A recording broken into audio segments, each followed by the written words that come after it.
Welcome, my friend, to Next Level Change Success. I'm Therese, a change strategist and practitioner with over 20 years of experience designing and delivering impactful change programs across various industries. In this podcast, I share real-world practical strategies to help you create and deliver positive change experiences, whether you're a leader, practitioner, or someone looking to bring new ways of working to life. In today's fast-paced world, change is constant.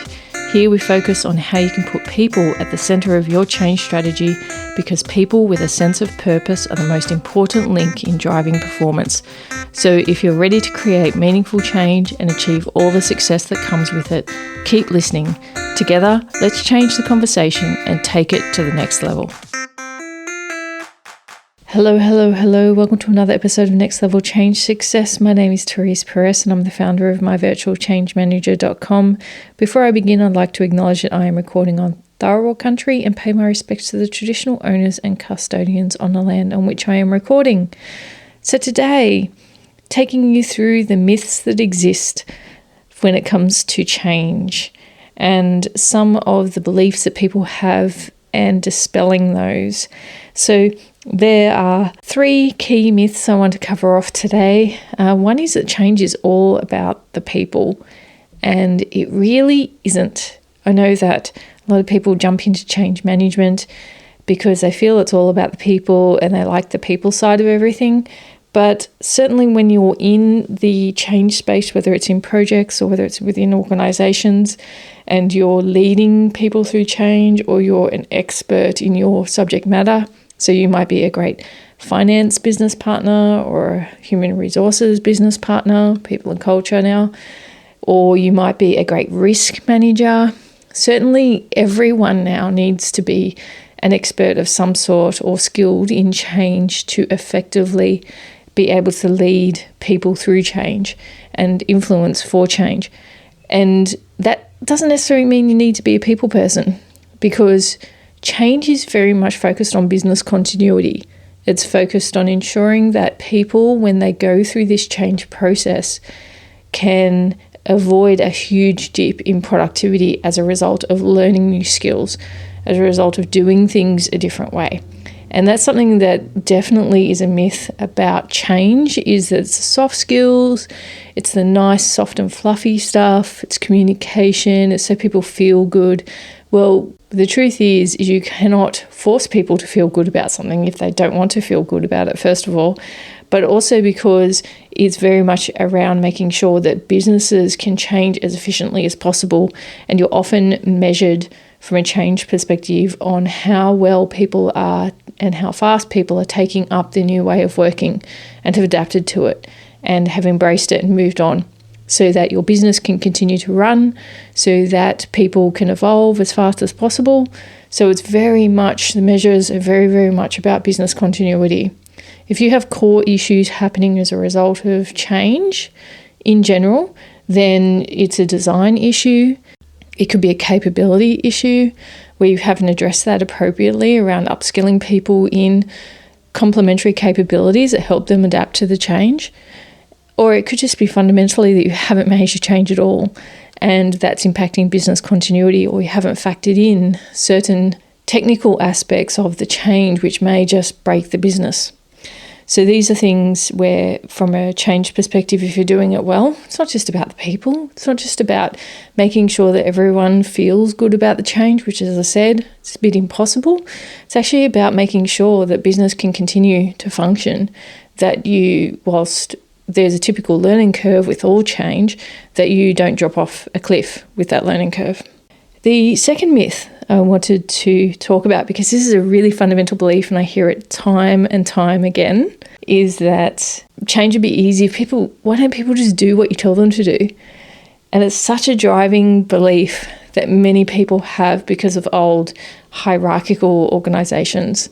And I always talk about there are some organizations where hierarchy and command and control is required because of the criticality of what takes place.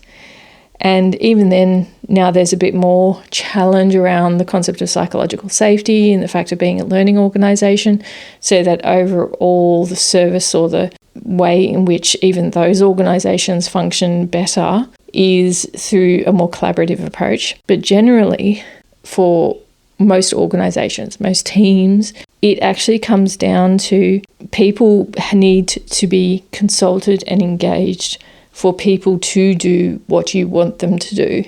And that's all part of the influencing. That's part of users' storytelling to engage, and really strong engagement so that they can transition to the new ways of working really easily. And then it's not about my leader telling me I have to do it this new way. It's more the case of I understand why we're needing to work in this new way.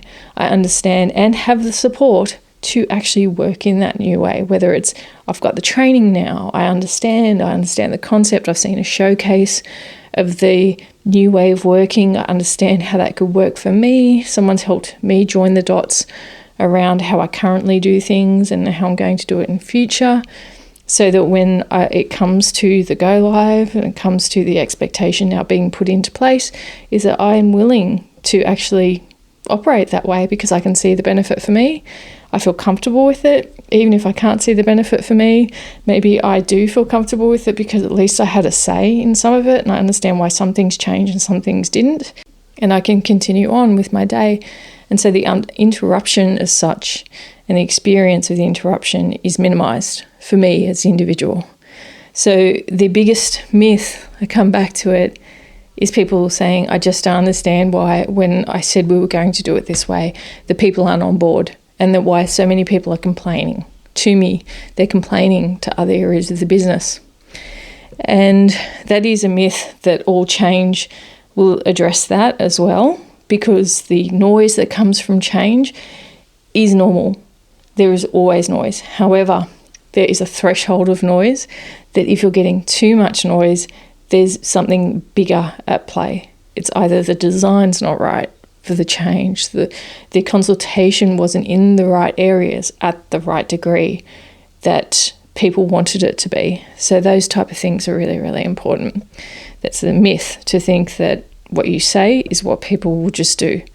People are not robots and are not lemmings. And I think sometimes people will, especially those who are quite leaders who might be quite ego-driven, for them, they just want people to go and do it. But the reality is humans, and more we're seeing this globally, we're seeing it with generational change, that people just aren't going to take everything at face value. And in fact, if you've been around the traps for longer, when it comes to your work, so people who have long tenure, they might have seen it before, they might have seen it fail before, and so they're going to be noisier or more passive-aggressive about not taking on the new way of working until it's proven to them that it is going to be beneficial. And then eventually they will jump on board or not, and maybe choose to do other things, maybe choose to go elsewhere. And then the third myth is that when change is better for people, that they'll love it. Everyone's going to love this. It's going to be better for them. It's going to help.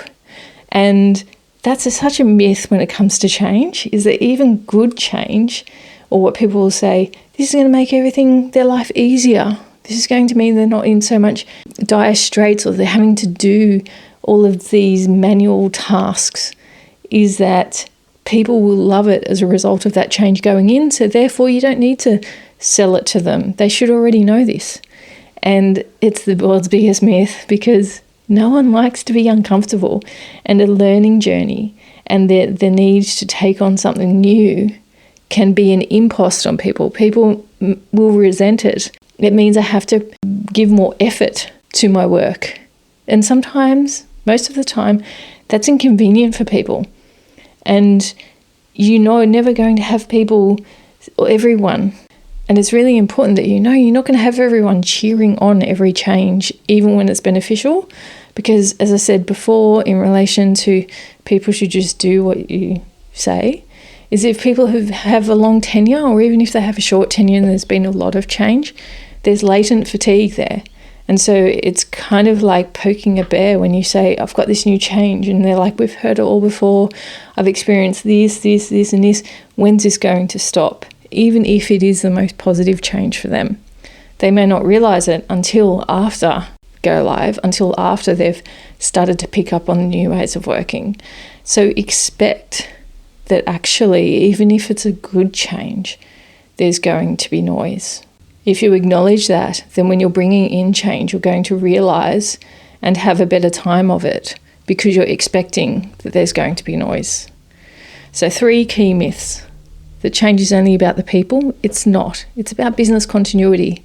It's about making sure that people are informed, that they're engaged, that the design's right. It's about making sure that people can adopt it as fast as possible. They feel supported in that. That's a smooth change transition. That's one where people will be on board because they're owning it. The second one, why don't people do what I tell them to do? I told them this is what's happening. What's wrong with them? Why can't they just do it? And that's a big myth, to have that belief really solid in yourself. And I've heard it from people and I've seen it and witnessed it, the angst that happens when people are like, well, I sent them an email. I told them in a team meeting. I just don't understand why they're just not doing it. It's because it takes more than that. It takes more effort and support than that. And the third myth is that when change is a positive change, is everyone will get on board, they'll love it, they'll be pumped about it, and it will be a smooth transition. That's just simply not the case because of the standard cycle that happens with change. And you have a whole bunch of assumptions in there when you're saying this will be better for people. So if you're working on a change currently, whether it's in a project environment or a non-project environment, you definitely need to question if people are saying this is a good change for everyone, and they're not understanding that you still have to have a lot of effort to support people to get them through so that you get business continuity and so that you get the best benefit from this change, and so that they can understand too that once they're through that learning curve, that they will enjoy the new world more. And truly, there's always some outliers who don't. They don't enjoy doing things easier. For some people, and they'll be the outliers, they've felt empowered. They've felt like they've had control. They've had status quo. And even if the new world is better, you're disrupting their momentum and their stability in the business. And that is going to result in angst. It's going to result in disgruntlement. It's going to result in emotional response. And you should accept that and understand that. And then you can move them along from that. And that is where change intelligence really comes into it if you're introducing change in an organisation. So 3 core myths, they're things for you to work your way through if you've had that headspace in relation to change. Understand they're myths, those 3 key areas. So therefore, as a result of that, start to reframe, start to change your perspective when it comes to change.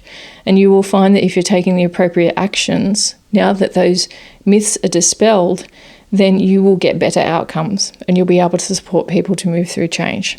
I hope this has helped, and if you have any questions in relation to change, in the world of change, if you want to upskill, and if you're experiencing everyday change where you're needing to manage it, lead it, influence for it, then come to myvirtualchangemanager.com, check out the tools we have, check out some of the courses that we have as well, and I hope you have a wonderful day, and just remember that change matters because your people matter.